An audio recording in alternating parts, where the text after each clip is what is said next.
कुछ कही कुछ अनकही स्नेह स्पर्श।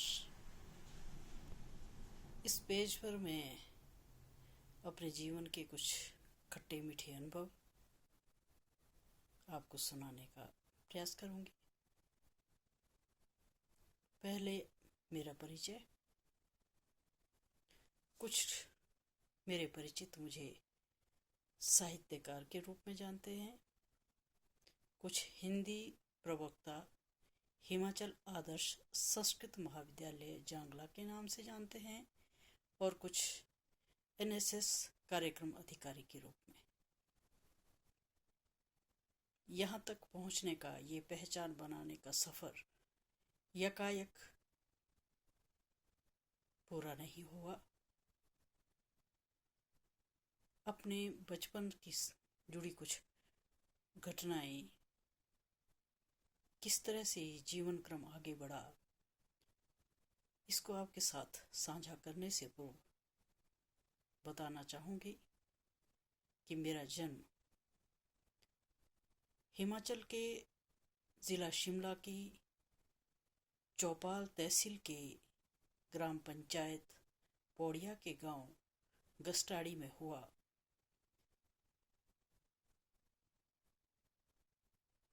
जिस भवन में कभी मेरे पिता ने भी जन्म लिया होगा, उसी भवन की लगभग जर्जर प्राय दशा हो चुकी थी जब मैंने उस घर में जन्म लिया, जिसका आज कोई चिन्ह बाकी नहीं बचा है। मेरा जन्म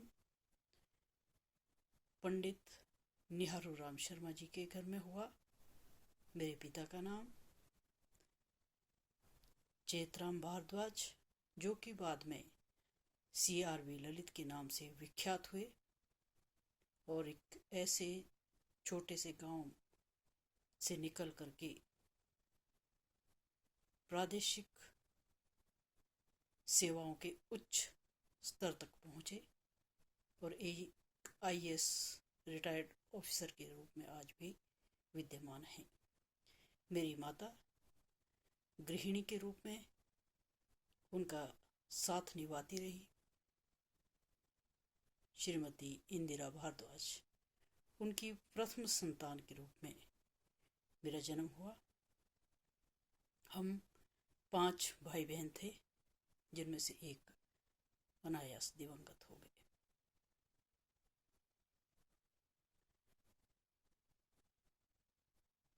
मैं आपको छोटी छोटी कुछ घटनाएं अपने बचपन की बताना चाहूँगी।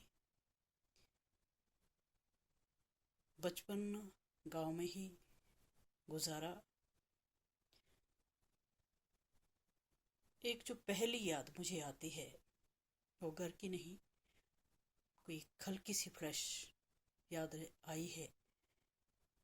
तब मेरे जो पापा थे वो लाहौल स्पीति के DC साहब के स्टेनोग्राफर थे।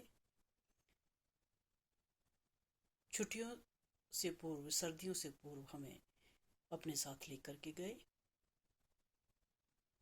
छुट्टियां तो क्या कह सकते, उस वक्त संभव मैं स्कूल नहीं जाती थी। लगभग 3 साल की आयु का ये अनुभव है। तो मुझे एक जो हल्की सी झलक याद आती है, हमारे को जो फौजी वाहन था, ट्रक, उसमें बिठाया गया और संभव है रोहतांग दर्रा, क्योंकि अब तो जानती हूँ, उसको पार करके हम लाहौल घाटी में पहुँचे। वहाँ का एक दृश्य फिर याद आता है। होली का दिन था। हम छत पर बैठे हुए धूप सेक रहे थे। होली के कुछ लोग हुल्लड़ मचाते हुए ऊपर की दिशा से नीचे उस भवन की तरफ को आ रहे थे और हमें पता था कि रंग लगेगा, ऐसा सुन रहे थे और बचने की बातें की जा रही थी। लेकिन इससे पहले कि हम जीना उतर करके कमरों में छुपते, वो रेला उस भवन तक आ गया और हमें वही छत पर रंग बिरंगा कर दिया। बस इतनी सी हल्की सी याद उस पल की आती है। क्योंकि पहली याद थी, इसलिए वह बात मैंने साझा कर ली। उसके बाद जो अपने जीवन की याद आती है, तब तक मैं पौड़िया स्थित प्राथमिक पाठशाला में पढ़ रही थी। शायद तीसरी कक्षा के समय की बात हो। पापा बहुत कम घर आ पाते थे, दूर की नौकरी थी। घर में कमाने वाले केवल वही थे। कुछ एक भेड़ बकरियां बेच करके या अन्न का लेन देन कर करके घर के खर्चे चलाए जाते थे। 3 दादाओं का संयुक्त परिवार पल रहा था। तो ऐसे में कई बार ऐसी कठिन परिस्थितियां भी आती थी। मुझे याद आता है कि सर्दियां बिल्कुल होने को थी और स्कूल जाना था। पाँव के जूते फट चुके थे, इतने कि उसको पहन करके चलना कठिन था, इसलिए नंगे पाँव स्कूल जाना पड़ रहा था। निश्चित है जब पापा आए होंगे तो ये ज़रूरत की चीज़ें भी लाई गई होगी। और एक और याद आती है, कितने अभाव में हमें उस समय बसर करनी पड़ती थी। ऐसा ही अवसर था, पापा नहीं आए थे। स्कूल में संभव है कि ये भी तीसरी कक्षा के आसपास की ही बात रही होगी या चौथी की बात हो सकती है। मेरे पास लिखने के लिए स्याही नहीं थी। तख्ती का ज़माना निकल गया था, क्योंकि तख्ती के लिए बान के वृक्ष में एक गोंद सी लगती है, उसको पिघला करके हम लाल रंग की स्याही बनाते थे। लेकिन कॉपी पर लिखने के लिए नीले रंग की स्याही प्रचलन में थी और मेरे पास नहीं थी। कॉपी लिखी जानी थी। मैं बहुत बेबसी की अवस्था में थी। साथ में ही पढ़ने वाली एक कन्या जो रानवी गांव की शांति देवी जी थी, उन्होंने मेरी दशा देखी, मुझ पर तरस आया और जो जिन बच्चों के पास स्याही थी उनसे मांग करके स्कूल में खंबे के साथ एक वेस्ट पड़े एक गड्ढे में वो स्याही डलवाई और उस स्याही से मैंने अपनी कॉपी लिखी थी। और जब पापा आए वो स्याही का एक डब्बा लेकर के आए जिसमें काफ़ी गोलियां होती थी और मैं फिर उस दिन स्याही की दृष्टि से धनवान थी, तो मैंने वो स्याही अपने साथियों में भी बांटी थी, वो गोलियां उनको भी दी थी। तो इस तरह से कठिन परिस्थितियों में हमें भी पढ़ना पड़ा। 1974 के आसपास की बात है। उस समय पापा शिमला में थे और मेरी छोटी बहन अंजना का जन्म हुआ। तो अपने पूरे परिवार को लेकर के शिमला आए। वहाँ पर एडमिशन हमारी भी हुई। तीसरी कक्षा का ये मध्य का सत्र था, क्योंकि जुलाई में उसका जन्म हुआ था। उसके बाद हमें अपने पास अपने साथ लेकर के गए थे, क्योंकि तीसरी कक्षा तक जितनी हमारी आयु हो चुकी होती है उसमें कुछ एक यादें रह जाती हैं। तो उस समय क्वार्टर अन्ना डेल में था और कैथू स्कूल में हमें पढ़ने जाना पड़ता था। और तीसरी कक्षा की परीक्षाएं जब एडमिशन हुई तो मेरी आयु कम थी, छोटी आयु की थी। तो वहाँ के टीचरों ने कहा कि भाई ये इसको अभी पिछली क्लास में यानी कि दूसरी क्लास में बिठाओ। लेकिन फिर भी मेरे पेरेंट्स ने कहा कि तीसरी में पढ़ रही है, तीसरी में ही रखिए, फेल हो जाएगी कोई बात नहीं। इस तरह से मैंने तीसरी एक चुनौतीपूर्ण परिस्थिति में पास की और पढ़ाई आगे चलती रही। हाँ, मैं पढ़ाई में बहुत अच्छी नहीं थी, ये मैं खुद भी स्वीकारती हूँ। आज जब कहती हूँ तो कोई विश्वास नहीं करता। मैं सिर्फ कहती इसलिए हूँ कि जो कमज़ोर बच्चे हैं वो हिम्मत रखे और मुझे जैसे लोगों से भी कुछ सीख ज़रूर ले।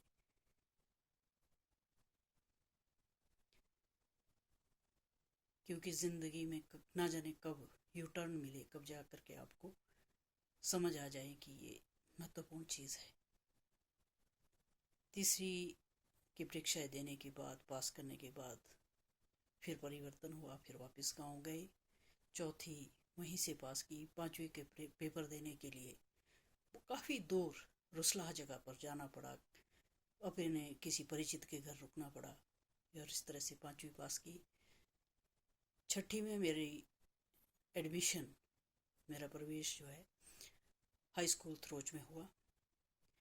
उस समय राधारमण शास्त्री जी विधायक बन गए थे। उस इलाके से रिश्तेदारियां थी, आना जाना था, तो संवेदनाएं थी। उन्हें लगा कि पौड़िया में भी प्राथमिक स्कूल से ऊपर के स्तर का स्कूल होना चाहिए। एकदम सरकारी तौर पर ऐसे निर्णय आसानी से नहीं होते। एक योजना बनी और प्राइवेट तौर पर आगे की पढ़ाई का इंतज़ाम किया गया।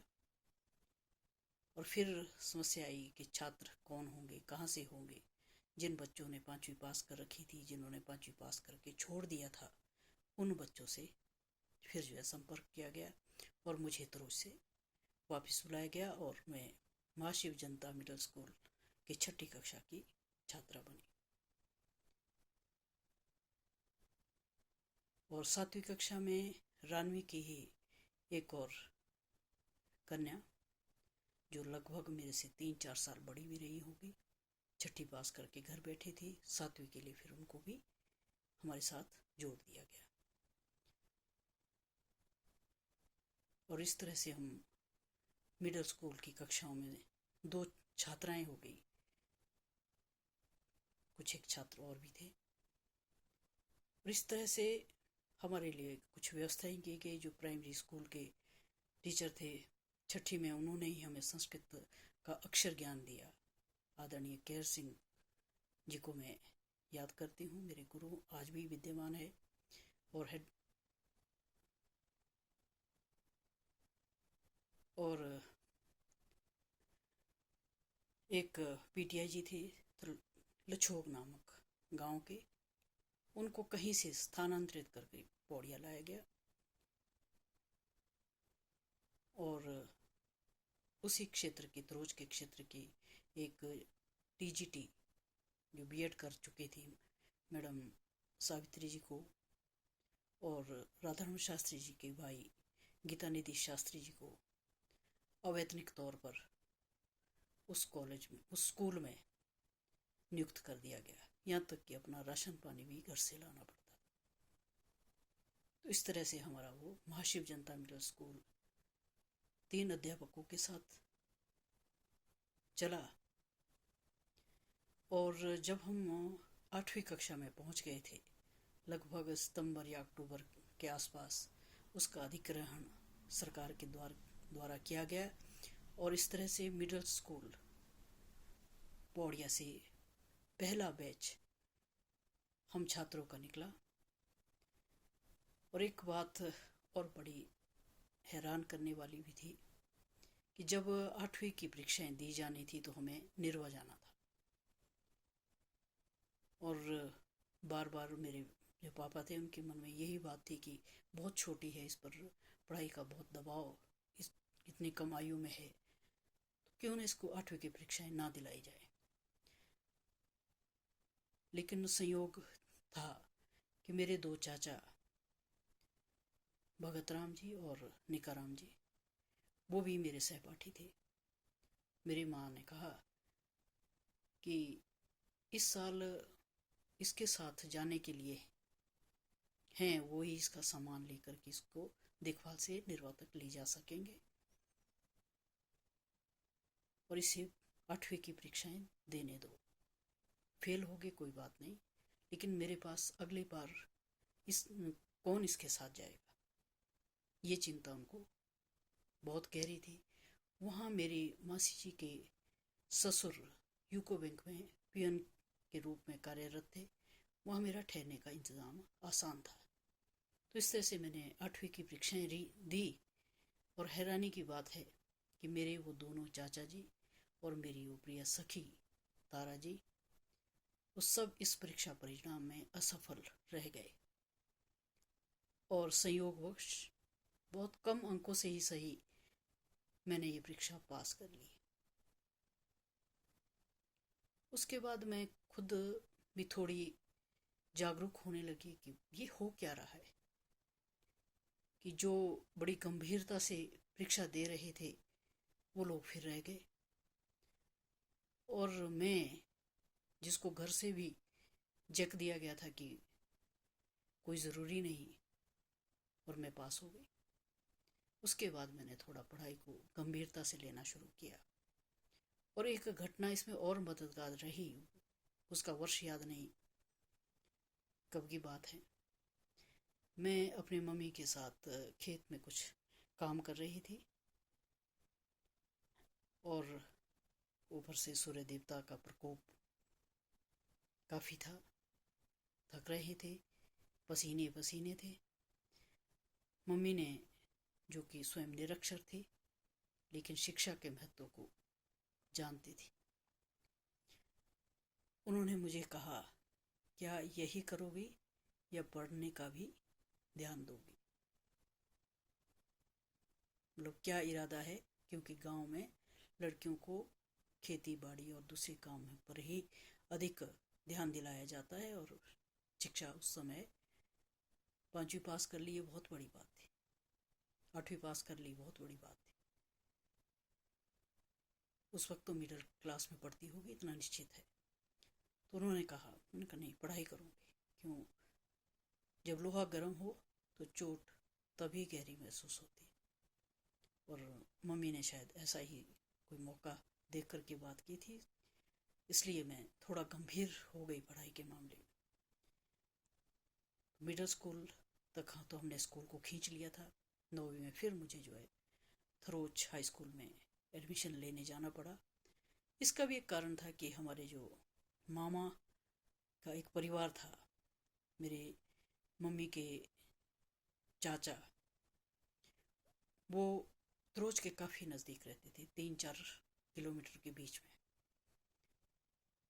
तो उनका परिवार वहाँ रहता था, और मेरे से छोटे एक मामा थे, एक मेरे से बड़े मामा थे। तो बड़े मामा तो उस वक्त और उस जगह कहीं पढ़ रहे थे, लेकिन हम दो थरोच में चले गए। वहाँ से 9वीं कक्षा पास की। जिस दिन मेरी परीक्षा का अंतिम दिन था, परीक्षा देर करके घर लौटी, तो मुझे रसोई की तरफ आने नहीं दिया गया। मैं एक मासी जी थे, उन्होंने रोक करके मुझे कहा कि यहीं रहो। तो मालूम पड़ा कि जो नाना जी थे, उस घर के मुखिया थे, आदरणीय मूर्तिराम जी, उनका देहावसान हो गया था। काफ़ी समय से गंभीर बीमारी से जूझ रहे थे, लेकिन उस दिन वो विदा हो गए। कहीं बच्ची डर ना जाए, ऐसा प्राय गांव में माना जाता है, तो शव को देखने नहीं दिया गया था। और मुझे वहाँ से मेरे नाना जी के घर, जो कि दोगरी में रहते थे, बड़ेच नाम की जगह में, वहाँ के लिए भेज दिया गया, इस हिदायत के साथ कि मैं वहाँ जा कर के नहीं बताऊं कि घर में एक परिवार के सदस्य की हानि हो चुकी है। दुख तो था, दौड़ती दौड़ती गई, किसी को बताया नहीं क्यों दौड़े दौड़े चली जा रही हूँ। ज़्यादा किसी ने पूछा भी नहीं, गांव में तो वहाँ पता लग भी चुका था। वहाँ पहुँची तो कुछ का समय बीतता चला गया, लोग आसपास के वहाँ एकत्र नहीं हो पा रहे थे, और मुझे हिदायत थी कि मैं ये बात ना बताऊं। घर में मासी जी थे, खाना बन रहा था शाम का, उसमें तड़का लगाया गया, और मैं बस अपने सहज उससे रही, और मन मन में मुझे मालूम था कि कितनी बड़ी घटना परिवार में हो चुकी। अब आप कहेंगे कि ऐसा क्यों?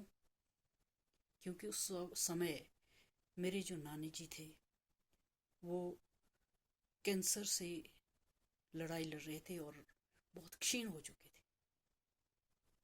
उस समय के ज़माने में उस क्षेत्र में पहले ऐसे पेशेंट थे जिनका कि इलेक्ट्रिकल इलाज शॉर्ट से इलाज किया जाता था चंडीगढ़ पीजीआई में, लेकिन उसमें सफल नहीं हो पाए थे। तो ऐसी स्थिति में कि इतनी बड़ी बात अगर वहाँ पता चल जाएगी तो हो सकता है उनकी जीवन हानि हो जाए, इसीलिए मुझे इनकार किया गया था। कुछ देर बाद गांव के लोग पहुंचे और उसके बाद देखभाल करने वाले थे, इसलिए बात बता दी गई। तब मेरी मासी जी ने कहा कि मैंने उनको बता दिया कि मुझे मालूम थी ये बात, लेकिन बताया गया था कि नहीं बताना, कि वो तुम मुझे बता देते, या हमने जो इस तरह से खाना बना दिया। तो मैंने कहा मुझे तो बिल्कुल मना किया गया था, इसलिए मैंने अपने स्तर पर ऐसा रिस्क नहीं लिया। और समय भी उस समय हम बच्चों की उतनी ही होती थी। और दूसरे दिन मैं अपने घर लौटी, क्योंकि नानी जी भी बहुत दयनीय दशा में थे और मेरे मम्मी ने उन्हें मिलना था। हालांकि बहुत दूर नहीं था, 2-3 घंटे का सफ़र मुश्किल से। तो मैं घर लौटी और उसके बाद मम्मी उनसे मिलने गए। कुछ दिनों बाद उनका भी देहांत हो गया। अब अगले साल फिर पढ़ाई के लिए फिर मुश्किल। ग्रामीण जीवन में पढ़ाई करना इतना सहज भी नहीं है। आज सुविधाएं हैं, लेकिन उस समय की बात। 10वीं के लिए हमें रोज की पढ़ाई अपनी छोड़नी पड़ी, मुझे भी और मेरे छोटे मामा जी अशोक, जिनका अब दुनिया में कोई ज्ञात नहीं, इस दुनिया को छोड़ चुके हैं, संभव है। तो हम चौपाल, हाई स्कूल चौपाल की ओर रवाना हो गए। वहाँ मेरे मासी जी का विवाह हुआ था, उनका परिवार रहता था। उनके साथ रहते हुए हमने अपनी पढ़ाई शेष पूरी की। और यहीं पर संयोग से मैंने जैसा पहले बताया कि राधाराम शास्त्री जी विधायक थे, उनके परम मित्र थे हमारे भूतपूर्व प्रधानमंत्री अटल बिहारी जी। अटल बिहारी जी हमारे उस विद्यालय में आए, क्योंकि हम सबसे सीनियर कक्षा के बच्चे थे, 10वीं कक्षा के। तो हमारी कक्षा को विशेष रूप से उनसे मिलवाया गया था। तब ना हम सोच सकते थे, ना कोई कल्पना कर सकता था कि वो एक दिन इस देश के प्रधानमंत्री बनेंगे। हमारे लिए तो एक अतिथि थे। और ऐसे ही 26 जनवरी को वहाँ पर एसडीएम साहब आए। बर्फ़ काफ़ी पड़ी थी, लेकिन वरिष्ठ कक्षा होने की वजह से हमें उस समारोह में भाग लेना था। तो हमने देखा कि एसडीएम का रुतबा बहुत बड़ा होता है, बड़ी इज्जत समाज में मिलती है। और मुझे ये तो मालूम था कि मेरे जो पापा है वो स्टेनोग्राफर नहीं बल्कि एक अधिकारी हैं। जब किन्नौर में थे तो डीएफएससी थे। उसके बाद क्या थे हमें घर में कोई पता नहीं होता है, जब बाहर नौकरी करते हैं। तो हालांकि मुझे एसडीएम का जो पद था बड़ा आकर्षित कर रहा था कि बहुत बड़ी चीज़ होते हैं अधिकारी, लेकिन मैं नहीं जानती थी कि 2 साल पहले से मेरे जो अपने ही पापा थे CR बिलारी जी, वो भी एसडीएम थे। जब उनकी ट्रांसफ़र वहाँ से पोंटा साहिब को हुई,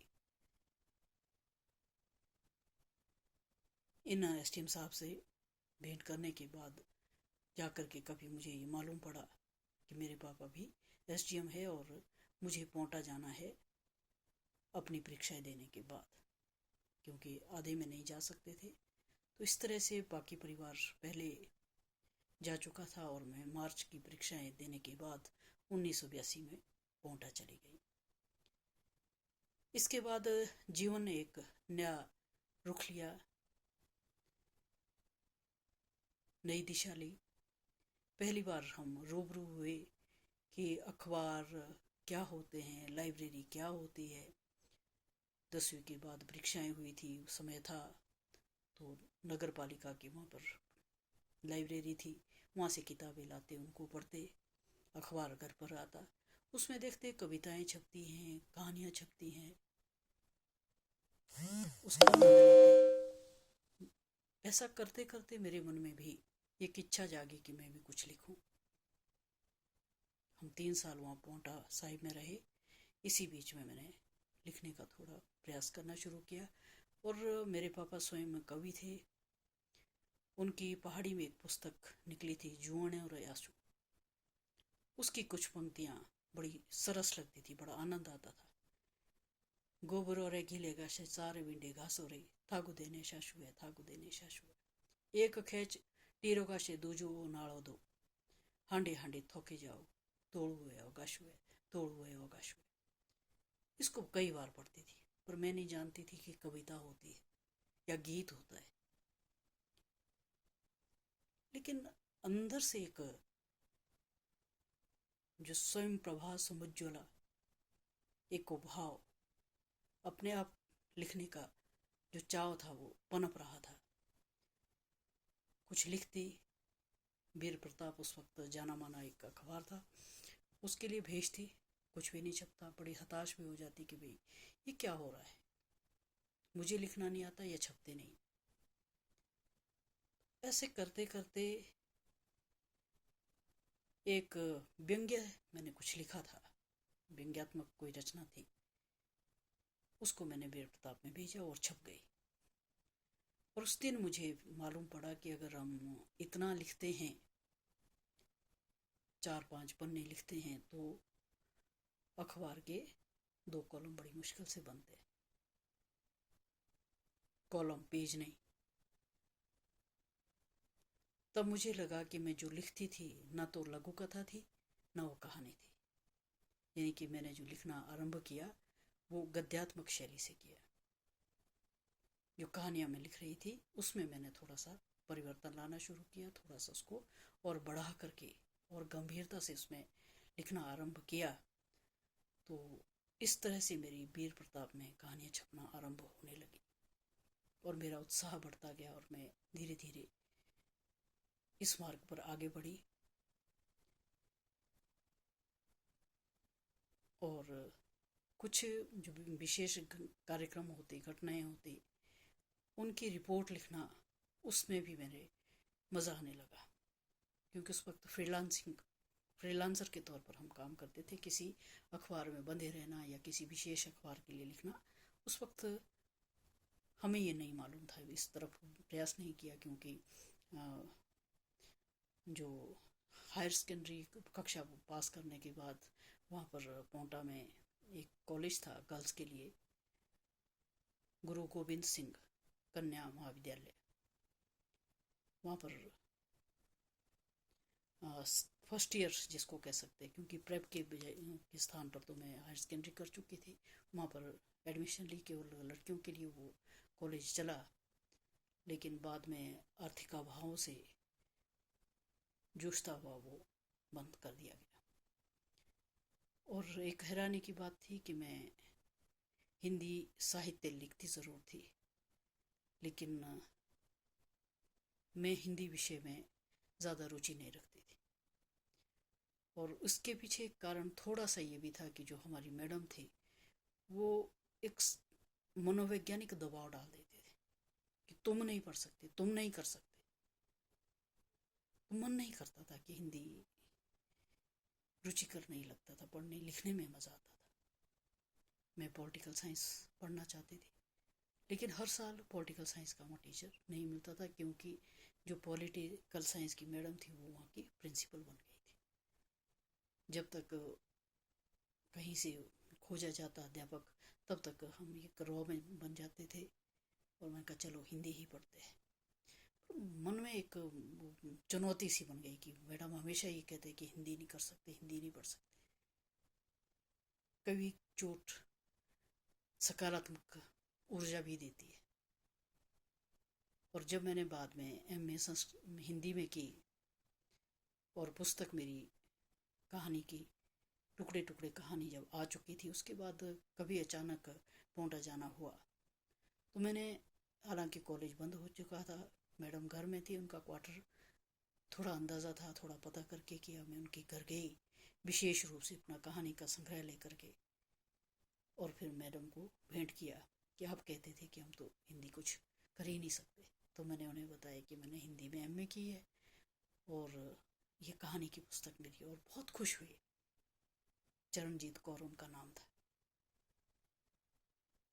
तो कई बार जो अध्यापक है हमें टोकते भी है, हमारे लिए उनकी चिंताएं बहुत गहन होती है। तो इसलिए अगर हम मन में ये रख ले, ठान ले कि नहीं, हम आपके सही शिष्य बन करके साबित करेंगे, तो शायद हम कुछ अपने आप को बना सकते हैं।